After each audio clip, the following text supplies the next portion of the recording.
We've upgraded to fantastic festivals like Udaipur Tales now, but when I started telling stories, I would tell them on the street.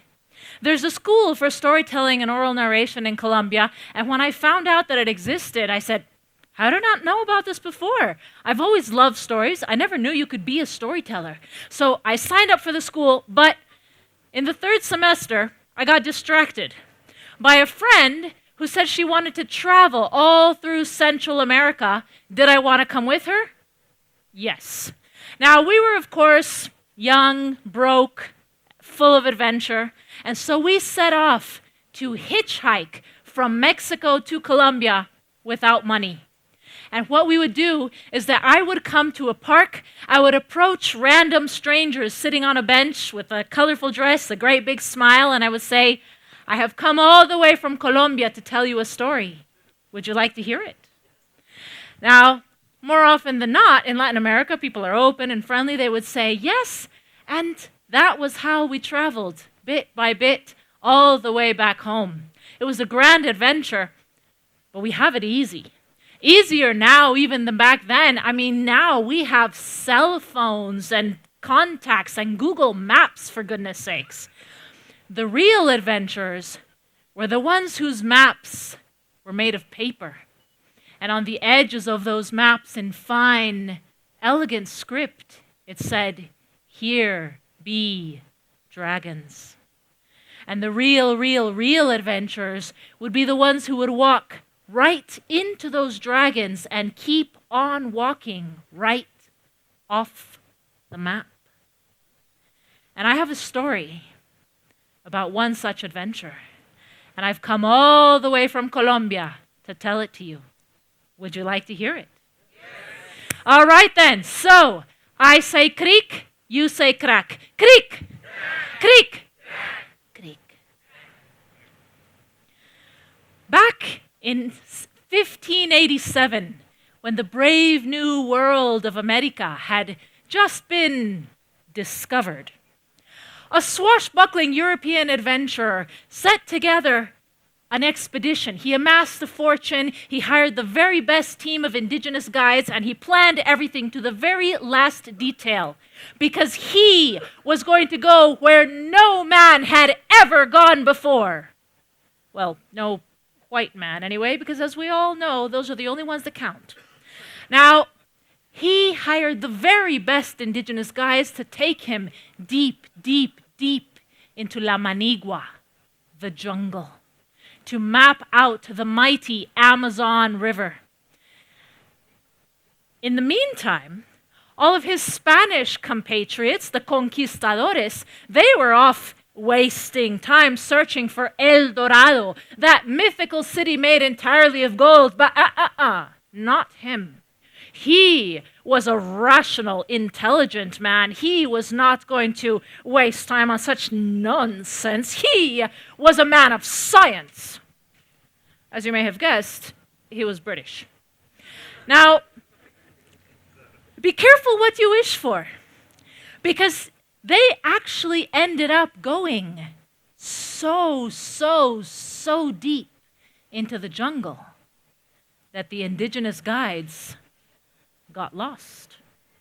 Now, it took them a while to admit they were lost. They were men, after all, and things don't change too much from time or culture, but eventually a thick purple fog rose up from the ground, a mist that was so thick you could barely see the man in front of you.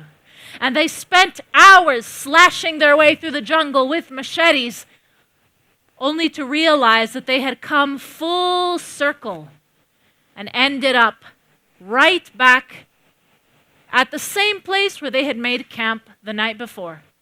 And the indigenous guides refused to go any further, and so they set up camp for the night. The British man was very irritated. They were terribly behind schedule. And that night, the jungle began to glow. Softly at first, starting from the roots of the trees. Light started creeping up the trunks and out the branches until the entire forest was illuminated as if the trunks, the bark of the trees, were made out of full moon. And the British man was even more irritated by this because the light did not let him sleep. And how could they continue if they did not sleep all that night? But the next day, the fog had risen up again. The indigenous guides said that they were not going anywhere in that fog. It was haunted. And so the British man said, then we shall continue at night by the light of the trees. And that night, once again, the trees began to glow. And once their light was at its full splendor, they packed up, the British man leading the charge, deeper, deeper, deeper, hearing the jaguars howling in the distance. Good God, what is that? There before them, rising up out of the jungle floor, was a city. An entire city made of elegant purple spiral towers. And the indigenous guides dropped to their knees. La ciudad de los pensamientos, they said. Our grandmothers told us about this place.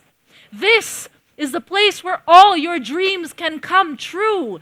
This is the place where just thinking something makes it a reality. This is the city of thoughts, where anything and everything is possible.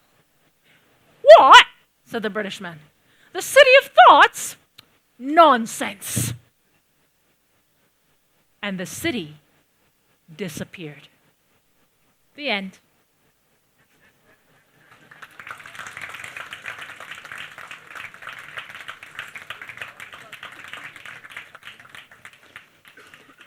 So let's suspend disbelief for the evening, because I'm going to take you to Colombia, a land where magic is part of the daily life, because stories are still alive, and you kind of have to believe in the impossible.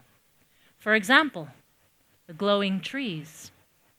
This story always makes me a little bit sad, because I know that I'll never see the jungle glow again, but at least I saw a glowing stick. You see, some years ago, I was hiking at night through the jungle with some friends, not too deep, but deep enough. And as we were walking along, I saw something by the side of the path.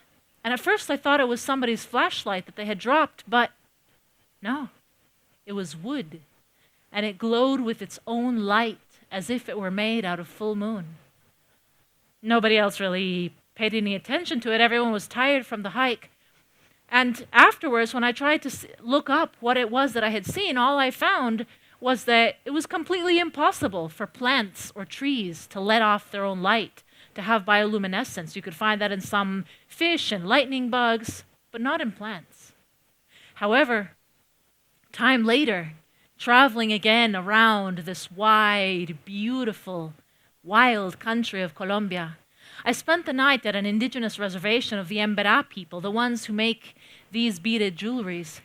And I mentioned that stick that I had seen glowing by the side of the path, and the indigenous man said, "Oh yes, I've seen an entire forest of it when I was a little boy, but they've cut it all down now. It's so hard to find a magic forest of light anymore." But if the glowing forest was real, why not the city of thoughts?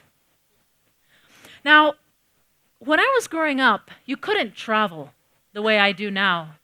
And maybe that's why I travel the way I do now. Our world kept getting smaller and smaller as the war got closer and closer, as the violence hemmed us in, and sometimes it got to the point where you couldn't even leave your house because the gangs had imposed a curfew, and anybody out on the streets would be shot and asked questions later. But so many people sacrificed and fought and gave everything to plant seeds of peace that finally these started to grow like the spring in the desert after the rains. And the country started opening up again, and you could step outside You could go places. You could visit locations that you had only ever heard about in stories. And when I was around 18 or so, that finally the country started opening up, that's when I said, hey, we can go there now? It's not a red zone anymore? Yala, vámonos. And so I would convince any other equally crazy friend of mine to take off and see the Garden of the Gods in Huila or the Rainbow River of the Macarena, a river that flows with 7 colors. And one time, I was hitchhiking towards the Carnival of Barranquilla, and we were picked up by a truck driver, 10 hours all the way to the coast, one of the longest rides. And around 2 a.m., trying to make sure that the driver wouldn't fall asleep, struck up a conversation. And you know how you get philosophical when you're 18 and you're in the middle of the road at night. I asked him, if you could be doing absolutely anything with your life, anything at all, what would you be doing? And without even hesitating, he said, this. And he told me a story. It turns out that he had been an engineer with an office job and a much better paying job than, of course, being a truck driver, but he hated it. His whole life, ever since he was a little boy, he'd played with toy trucks. And when finally peace grew enough that the roads opened and you could drive again, he saved up, he quit his job, he got his truck, and he spent his whole life driving up and down these wild, lonely, heartbreakingly beautiful roads, alone with his happy thoughts, and a hitchhiker every so often too. And I decided I wanted to live like that, to live in such a way that whenever somebody asked me, if you could be anywhere, where would you be? I could say here. If you could be doing anything, what would you be doing? I could say this. If you could be with anyone, I could say with you. Because we never know when we're going to lose that which we have around us. We never know when it's going to disappear, whether because someone else took it away or because we stopped believing in it. But that is what stories are for. They warn us. They help us to remember that not everything lasts forever. I say creak, you say crack. Creak, creak, creak. Juancho Garcia had the most beautiful finca of all the Antioquia region. That's my region. Antioquia is a region that grows coffee. It's in the mountains, rolling green hills. And as you fly over and look down, it's like a patchwork quilt all wrinkled up. So many different patches of green and different colors with all the crops of the fincas or the farms that are being taken care of down there. And as you're flying over with the birds, ah yes, the eyes of the birds, look there. The coffee trees, the mango trees, the sugar cane, and that little house with the red tile roof, the whitewashed walls, the yellow door, the blue windows, the red railing around the porch, that is the house of Juancho Garcia. He had the most beautiful finca of all. His sugarcane was the sweetest. His mangoes were the juiciest. His coffee was the tastiest. He grew corn and beans and tomatoes, and when his wife was alive, he also had so many flowers. Now, his little daughter, Juanchita, she tried to keep the flowers going, but you see, the flowers were hanging in baskets around from the rafters around the porch, and little Juanchita was only 4 years old, and so she had to drag a chair and put it on top of another chair, and she had to climb up, and by the time she got to the top, she realized she'd forgotten the watering can, and then she'd have to climb back down, and it was such a difficult thing that she would forget sometimes. And eventually the flowers died. Juancho Garcia, however, thankfully, didn't even notice that. He'd never paid much attention to the flowers. Juanchita was the flower of his life. She was his pride and joy. She was everything he had. She was so bright and beautiful and sweet and hardworking, just like her mother. And if Juancho Garcia had known anything about children, he would have been quite impressed that at only 4 years of age, Juanchita swept the house and washed the dishes and cooked the beans and the rice, and she was getting better at it as every day went on. She didn't burn them as much anymore. But Juancho had never gotten the chance to be a child himself, and so it seemed only natural to him that children should work so hard. He was so proud, not only of Juanchita, but of himself, as he should be. He'd never expected to have to raise a child alone, but she was turning out wonderfully. Until one day, when he came back home from the fields, and he overheard Juanchita talking to someone. And when Juancho Garcia came in to say hello, to see what neighbor was dropping by for a visit, there was nobody there. Who are you talking to, Juanchita? What's going on? And Juanchita jumped up. Oh, Papi, I was talking to my friends, the ants. I was really sad because I spilled all the lemonade. I'm so sorry about that. But the ants told me not to cry because they said that now they can take sugar to their queen. Did you know that ants have queens, Papi? Juancho Garcia did not know that ants had queens. What he did know, however, was that talking to yourself was a sure sign of being loca, crazy. And he could not afford to have Juanchita go crazy because then the government would come and take her away from him. And so he had to put a stop to that right away. Liar, he said. Liar, lies, lies, lies. What have I told you about lying? Animals don't speak. Now, Juanchita was very confused by this because, well, they were speaking to her right now. And But Papi, the ants are saying that you're the liar. Now, can you talk that way to a parent in India? Not in Colombia either. Now, Juanchita was not trying to be rude. She was genuinely just very confused. Here he was telling her one thing, but she was clearly hearing something else. But, of course, Juancho Garcia did not take kindly to that. And how dare you speak to me like that? And don't you dare backtalk to me ever again and never again lie about this. And I forbid you to ever speak to any kind of animal ever again in your entire life. And he sent her to her room without supper, although, of course, she had to cook it for him.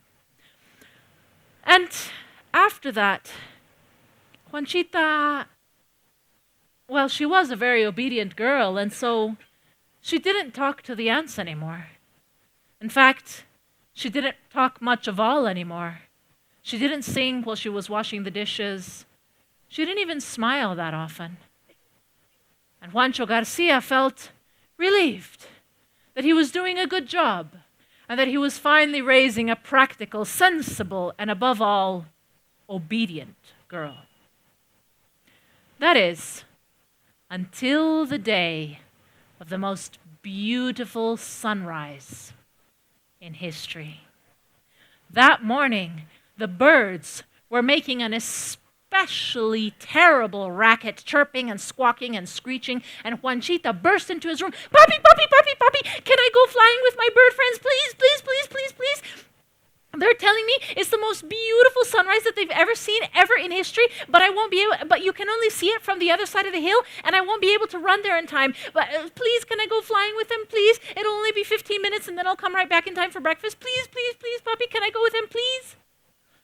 Juancho Garcia was horrified. What are you talking about, child? Children don't fly, and I told you never to speak to animals again. Oh, but I didn't talk to them, Papi. They talked to me, and I listened. And anyway, they explained everything. So the thing is, I thought you were lying, and you thought I was lying, but nobody was lying. Because, see, the thing is, ants are really, really little, and so they speak very softly. And since I'm really little, I can hear them, but since you're so big, you just can't hear them because they're talking so softly, that's all. And so that's why you thought I was lying. But all the animals talk, and all children can fly. The birds explained this to me. We just fly naturally. Adults could fly too, but since you never practiced, you forgot. And so, unfortunately, you won't be able to come, but maybe if you practice, you can come with me another day, but I can still go. Please, Papi, please, please, please, can I go, please? And Juancho Garcia shouted at her, "The only place you'll be going if you continue with this stupidity, with these lies, the only place you'll be going is the orphanage." The orphanage. Now, the word shocked Juancho Garcia more than anybody else. Of course, he was never going to send his precious little girl away to the orphanage. That was the last thing he would fight to the death before allowing her to be taken away from him. So why did he say that? Where did that come from? Sometimes parents say things they don't mean. And sometimes it works. Because Juanchita had no idea what the orphanage was, but it sounded really bad. And the birds, they knew exactly what the orphanage was. They were horrified. They started twittering and chirping, and they told Juanchita that no, she could not let herself be taken to the orphanage on any account, because the orphanage was a place where children were stripped away from their joy, from everything they were, where they became empty and then filled up with so much sadness that it turned them bad. And the children there, they forgot about their friends, and they picked up stones and they threw them at the birds, and they picked up sticks and they beat the dogs with them. And Juanchita, when she heard this, she could not even imagine losing herself, turning this way and throwing rocks at her friends. She could never, ever let this happen. And so she promised herself that she would never again dream of flying. And she didn't. And time passed. However, those pesky birds never seemed to leave Juanchita alone. They followed her everywhere anyway. And finally, Juancho Garcia had had enough! That's it! I am building an espantapájaros. What's an espantapájaros, papi? Asked Juanchita as she served the beans and rice. Oh, you know, a scarecrow. It's like this great big doll that you put in the field for the birds, and you make it look all mean and ugly so that it'll scare the birds away. Papi, can I help you make it? Please, can I help you make it? You can make it all yourself, Juanchita, said Juancho Garcia, delighted that finally she seemed ready to get rid of those pesky vermin. And of course, being the man that he was, he did not notice that the only thing that Juanchita had paid attention to was the word doll.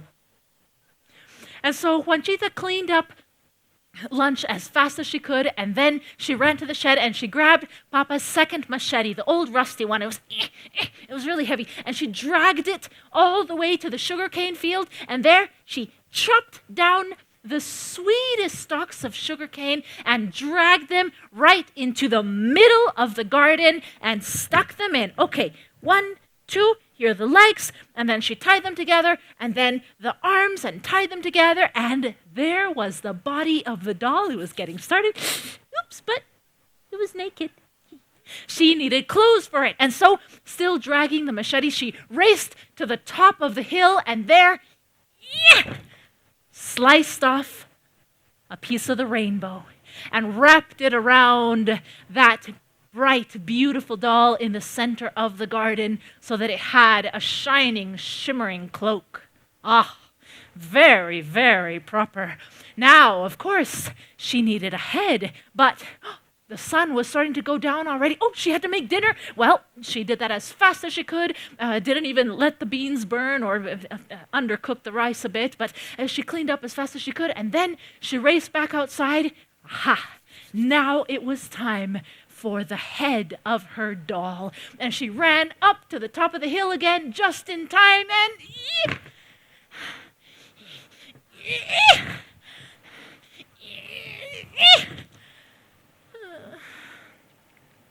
but the moon was just too far away, and she was just too little.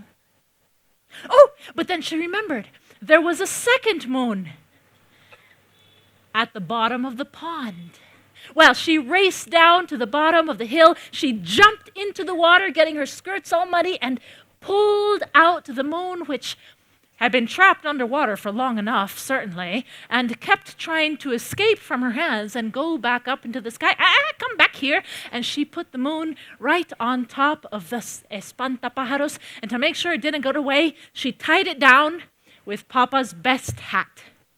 She added 2 orchids for the eyes, a coffee bean for the nose, and a bright, juicy slice of watermelon for the smile.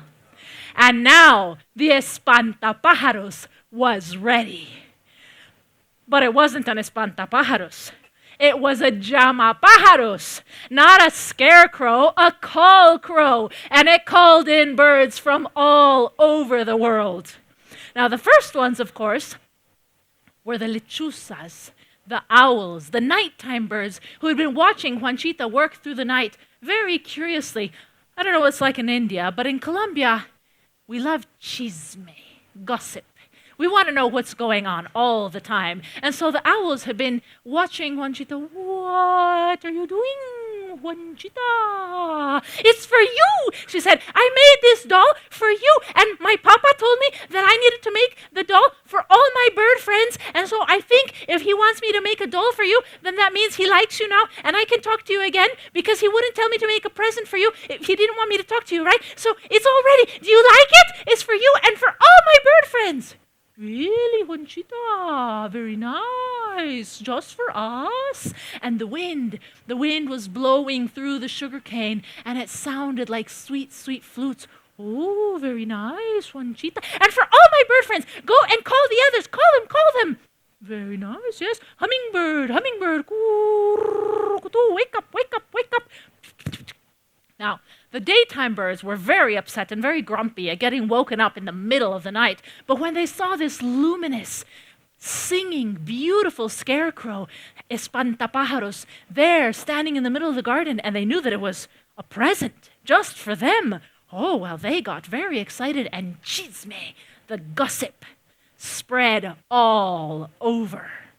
And pretty soon, birds started coming from far and near. All the way from the Amazon jungle came the great macaw, yellow, blue, and red, the colors of the Colombian flag. All the way from the United States of America came the great bald eagle, shoving everyone else out of the way, with Mickey Mouse riding on his back, because that rat never misses a party. Even all the way from the other side of the world came a big, big, big bird with long, skinny legs who ran all the way. And he told Juanchita that he came from the land down under where everything was upside down. And all that night, birds kept on coming, and they were chirping and squawking. And at the very end of the night, when the sun was just about to rise, the last bird arrived who was...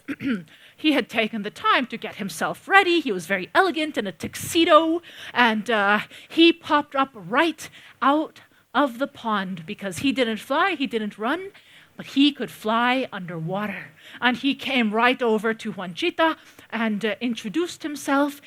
He came from a land that was made entirely out of ice, but he gave such warm hugs. And Juanchita had never been happier in her entire life. She had so many friends now, and she had been so lonely for so long. And they were telling her all their stories, and they were teaching her songs, and they were singing in Hindi and in English and in French and in Esperanto and whatever, and squawking and chirping and making so much noise that they woke up Juancho Garcia. And Juancho Garcia came out of the house only to see this multi-feathered colored cloud of birds having descended upon his entire garden. Shoo! Shoo! But there were too many of them. No, you shoo. And he found himself getting flapped in the face and kicked out of his own garden. That's it, pajarracos y hueputa. Bah! And he shot right into the feathered cloud of birds. Instantly, all the birds fluttered off. There was only one who could not fly and could not run, right in the midst of giving Juanchita A great warm hug. No! No, you killed him, Papi! You killed him! You killed my friend! You're a bad man! You're a bad man! You're a bad... Instantly, Juanchita stopped crying, as if she had been turned off, as if the soul had left her body.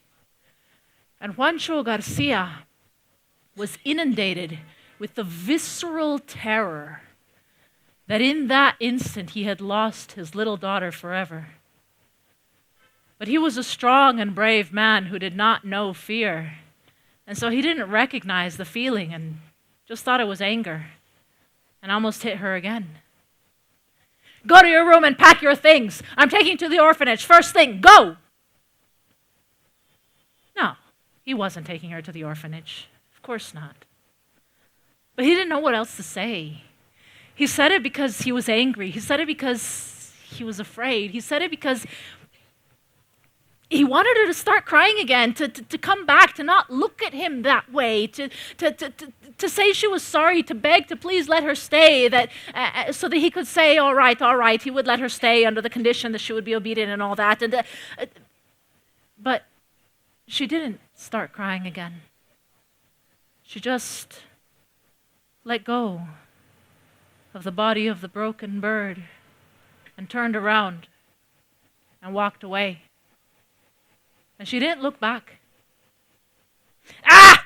And Juancho Garcia kicked at that beautiful ice-cold bird.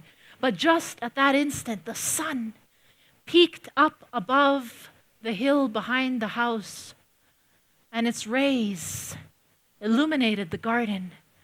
And since that beautiful bird was made entirely out of ice, it melted at his feet before his boots even touched it. And as those rays of sun shone upon that brilliant espantapajaros, the moon opened its orchid eyes and looked towards the sunrise and knew that that was where she belonged.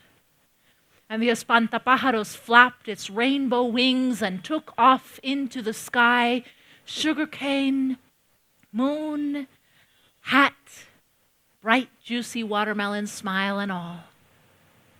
Hey, where are you going with my hat? Give me back my hat. Get back here. And Juancho Garcia found himself chasing after the espantapajaros as it rose higher up into the sky, chasing after his hat. And as the espantapajaros flapped higher and higher up, the birds started joining it, coming out from their hiding places.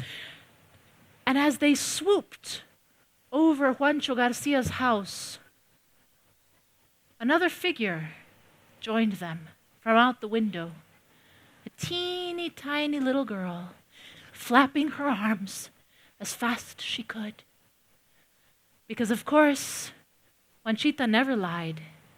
So why would she think that her father did? And she would not allow herself to go to the orphanage where she would lose everything she was and fill up with so much sadness that she changed and threw stones at her friends. And so for the first and last time in her life, she disobeyed. And Juancho Garcia chased after them, after that multicolored feathered cloud, until they were just a tiny black speck against the second most beautiful sunrise in the world. And they flew out of the story and into the city of thoughts. And ever since that day, Juancho Garcia puts out a blanket on the ground with rice and breadcrumbs for the birds, hoping against hope that they will bring Juanchita back with them, hoping against hope that he will see his precious little girl again. But deep down, Juancho knows that he'll never see Juanchita again. Because Juancho Garcia learned too late, that children are just like dreams, and if you do not treasure them, they have to fly away.